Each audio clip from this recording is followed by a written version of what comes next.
So what are the big things that seem to get in the way of people actually asking for help?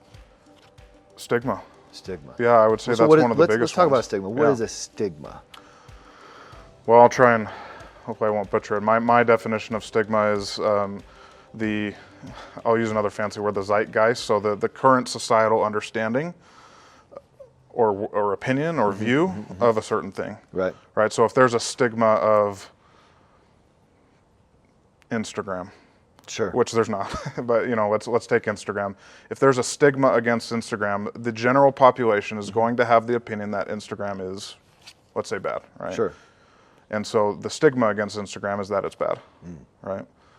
And so a stigma when it comes to mental health, and especially PTSD, is the public's either misunderstanding or negative view towards it, right? A good example of stigma is with addiction, right? What's the first thing that comes to mind when you think of an addict? I mean, lots of things come up, right? Junkie, meth head, steal, right? Like that's the criminal, right? Yeah. That's the colloquial idea of what an addict is, Right. but that's not really what an addict is. That's just what, the zeitgeist, that's what society or the public or organized groups of people have said this thing is. And as such, the collective opinion, and as such, that has created a bunch of, fallout for that particular group of people. Yeah. And that fallout can be really detrimental and can be deadly to the point of, I now see myself as this thing, addict, whatever. And because I see myself as this thing, I don't get the help that I need. Or I think that I don't deserve it. Right. Or I think there's something wrong with me because I fall into this category or whatever. It's a label, right? So how does it relate to PTSD then? What we see within the community at large of first responders is that if I admit to, or maybe admission's the wrong word, maybe it's more like I recognize that I struggle with some of these symptoms, that the reason I have these symptoms is because there's something wrong with me. When in reality, that's not true. There's nothing wrong with the person who has any of these symptoms. Well, and that's what society might say. There's something wrong with you. Right. Well, and that's the stigma, right? That's the stigma. And when we say society, let's narrow that down to the department. Yeah. To the administration's viewpoint.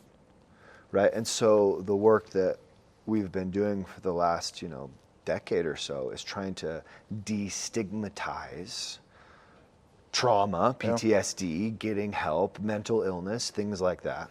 And that's why we've moved away from the term, post-traumatic stress disorder and moved more towards the term of post-traumatic stress injury, because that's less stigmatizing. Yeah. An injury is something you can treat, but a disorder might mean there's something wrong with me, that I'm damaged or I'm broken or I'm doomed or whatever, right? Good.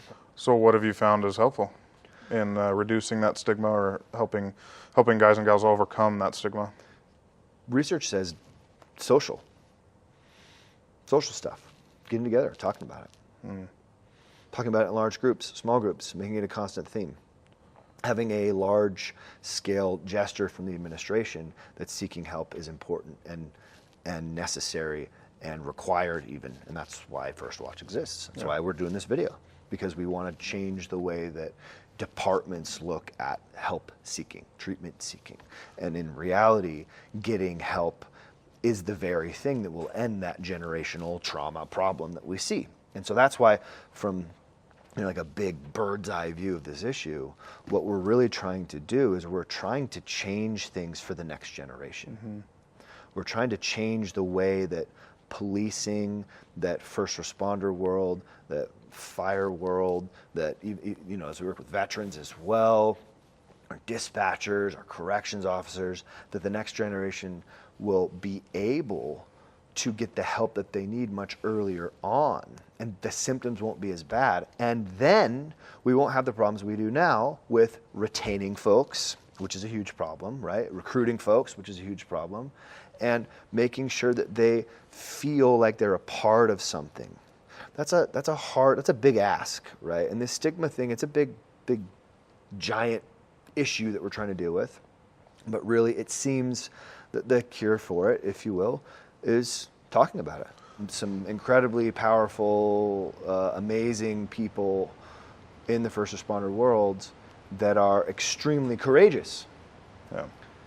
And the thing that compels these people towards courage is anything but a lack of emotions. It is, in fact, emotion. It is, in fact, the desire to help that makes them good at what they do. When we eradicate and eliminate emotions, we're no longer having this desire to help, this courageous nature within the first responders. Instead, we're trying to tamp that out. We're trying to get rid of it. And we end up with people who are largely overwhelmed and overworked, and their home lives suck, and they drink all the time, and we end up in the problem that we're in right now, where we can't find people to help. Yeah. And they're quitting sooner than ever, and they're leaving the profession sooner than ever, and they're hopping around from department to department. And we have this stigma now, not just against treatment seeking, there's this giant stigma against the entire first responder world from society. Does that help anybody? Not at all. It creates this marginalized population that can't get the help that they need.